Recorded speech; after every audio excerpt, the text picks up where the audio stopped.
On the news today, Oyo State Governor Engineer Seyi Makinde expresses solidarity over Oyo school abductions. And on the foreign scene, Uganda confirms 2 new Ebola cases in Kampala.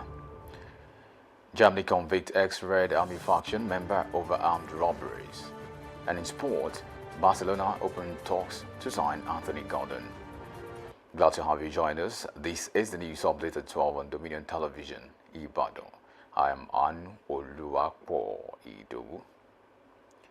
Oyo State Governor Engineer Seyi Makinde has expressed solidarity with families of school children and teachers abducted by bandits in the Orire local government area of the state. In a message marking Eid el-Kabir and Children's Day, Makinde said his thoughts were with families awaiting the safe return of their loved ones, as well as security agencies working to secure their release. The governor assured residents that efforts were ongoing to ensure the safe return of those kidnapped during the May 15th attack on 3 schools in the area, which left a teacher dead and another reportedly killed in captivity. Makinde added that the festive period should serve as a moment of reflection and prayer for peace across the state. The chairman of the Independent National Electoral Commission, INEC, Professor Joash Amopitan, has urged staff of the commission to remain committed to professionalism, sacrifice, and integrity as Muslims celebrate Eid el-Kabir. In his Eid message, Amopitan described the festival as a period of reflection on obedience, selflessness, and devotion, noting that such values align with the responsibilities of election managers. He said managing Nigeria's democracy requires dedication and strict adherence to constitutional provisions, the Electoral Act, and the Commission's Code of Conduct. The INEC chairman added that the Commission is at a critical operational stage following recent field engagements in Ekiti State and preparations for upcoming off-cycle governorship elections and the 2027 general elections. The Federal High Court in Abuja has reserved judgment on the trial of 5 men accused of involvement in the June 2022 terrorist attack on St. Francis Catholic Church in Owo, Ondo State. 41 worshippers were killed and more than 140 others injured in the attack. Justice Emeka Nwite fixed judgment for a date to be communicated to parties after prosecution and defense counsel adopted their final written addresses. While counsel for the Department of State Services, DSS, urged the court to convict the defendants and impose the death penalty, defense counsel asked for their discharge and acquittal, arguing that the prosecution failed to prove its case. The Economic and Financial Crimes Commission, EFCC, has transferred former Minister of Power, Salim Maman, to the Kuje Correctional Center in Abuja, following the Federal High Court order for the commencement of his 75-year prison sentence. Justice James Omotosho gave the order after Maman was presented before the court by the EFCC. The Anti-Graft Agency also filed an application seeking the forfeiture of 5 additional properties allegedly linked to the former minister.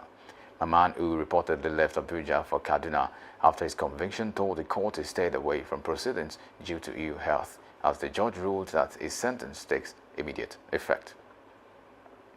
And out of the foreign scene, where Uganda has intensified health screening and public safety measures in the capital, Kampala, after confirming 2 new Ebola cases, bringing the total number of infections in the country to 7 since the outbreak was declared on May 15th. The health ministry said the new cases involved 2 Ugandan health workers at a private medical facility in Kampala.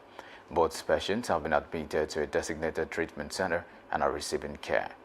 Authorities also said contact tracing is ongoing, while members of the public have been urged to report any suspected symptoms immediately. A former member of Germany's militant Red Army faction has been sentenced to 13 years in prison for carrying out a series of armed robberies between 1999 and 2016. Daniel Kleti, aged 67, was arrested in Berlin in 2024 after more than 3 decades on the run and was later put on trial. A court in Verden, Lower Saxony, found her guilty of aggravated robbery, weapons offenses, and other crimes spanning 17 years. Kleti was part of the Red Army faction, also known as the Bader Meinhof Gang, which was responsible for a violent campaign of attacks in Germany from the 1970s to the 1990s. And now talking sport, Barcelona have reportedly opened direct talks with Newcastle United over a possible move for winger Anthony Gordon this summer. Barcelona sporting director Deco has traveled to the United Kingdom to begin negotiations with the player said to be open to the move. Gordon has also attracted interest from Arsenal and Bayern Munich, with other Premier League clubs monitoring the situation. Romano adds that talks between both clubs are ongoing as Barcelona push early to secure the winger's signature. You can visit our website on www.dominion.org.ng to watch us live and interact with us. You can also follow us across our social media platforms on Facebook, Instagram, TikTok, YouTube, and LinkedIn at Dominion Broadcast, and X at Dominion Cast. And that ends the news update on Dominion Television. I am Anu Oluwapo Idowu. Thank you for watching.